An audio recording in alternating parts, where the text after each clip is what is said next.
morning. Today, or this morning, this video is to pastors, religious leaders, whatever you call them. I really need for those in the religious world to stay in their lane as it pertains to mental health.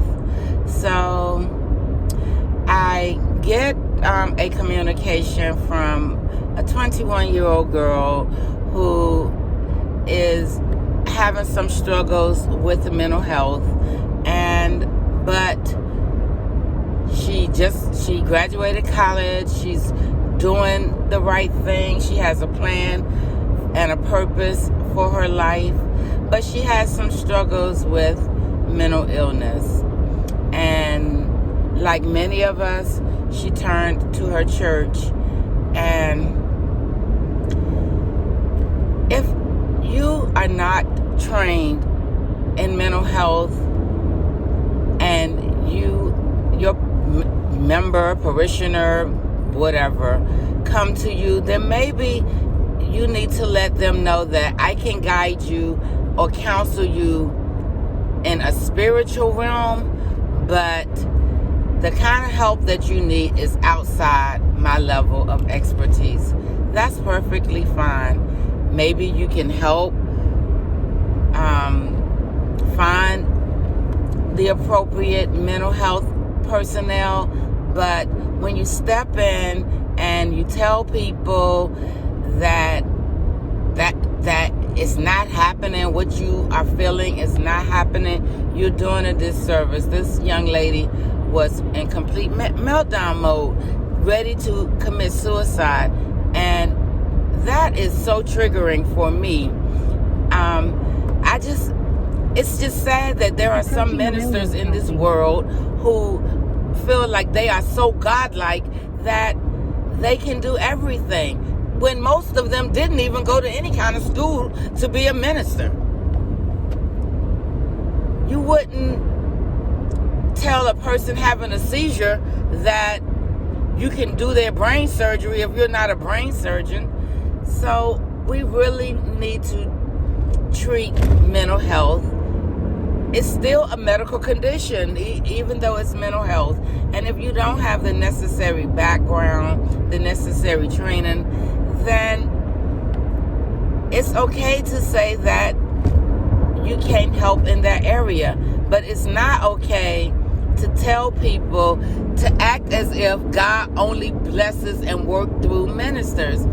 That's misleading, it's false, it's just not true.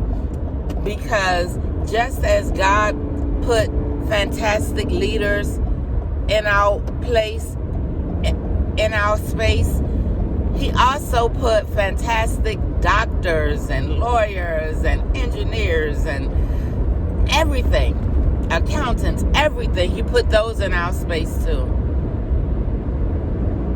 And we ministers and those you religious leaders who feel like you are God, you have to lose that God-like complex, because you're doing a disservice to the very people that you supposed to be helping.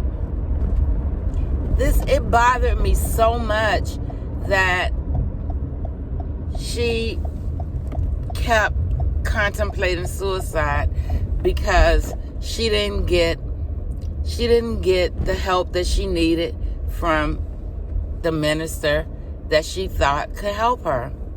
We have got to do better. We can't. It's just easier as a minister, if you don't know, to say, at least let me pray. That's what I did. I'm not a minister, but that's what I did. And I live with mental illness. But I just need ministers to stay in their lane. Just stay in your lane. If you cannot be of help, encouragement, and support, stay in your lane. And maybe she just needs to find a new church. Maybe that's the part. But it's triggering, not just to her, but to a lot of people when they turn to their faith leaders and their encouragement is not to take the medicine, to just rely on your faith, rely on your, that works, but it works in conjunction with your medicine. Trust me, it works. But if you need medicine, you need medicine. And I pray that that young lady found or finds a therapist, a psychiatrist, someone that she can talk to get the help that she really needs and deserves right now. And I just ask all of you to cover her in prayer. Cover that minister in prayer. Maybe that minister, he or she just didn't know the magnitude of their words. I pray for that minister, whoever they are. I pray that this doesn't happen again. That maybe that person thought about over the course of the last 12 hours their words and how it made this young lady feel. And I pray that, I haven't heard from her yet, but I pray that she reach out to me today and update me on how she's feeling. I pray that she made it through the night. This right here is something that's really, really dear to my heart because it's happened to me. We need our clergy, all of our clergy, to be with us, not telling us to not continue to work our programs, invest in our programs. We need them to be a part of our programs. If you're vested in me as a member, then you need to be a part of my program. Her minister needs to be a part of her program. But thank you all for listening. I really needed to get that off my chest because it was bothering me. It was really bothering me.